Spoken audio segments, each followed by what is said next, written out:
నువ్వు నాకు కానరావే అని ఎవరి కంట్ల పడకుండా నేను వెళ్ళిపోతున్ననే. నువ్వు నాతో మాట్లాడలేవే అని ఎవరితో మాట్లాడకుండానే వెళ్ళిపోతున్ననే.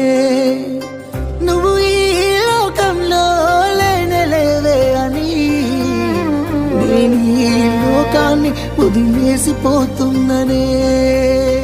నువ్వు పువ్వులు అల్లుకొని పోతున్నవే అత్తగారింటికి, నే పువ్వులు జల్లుకొని పోతున్ననే కాలే కాటికి.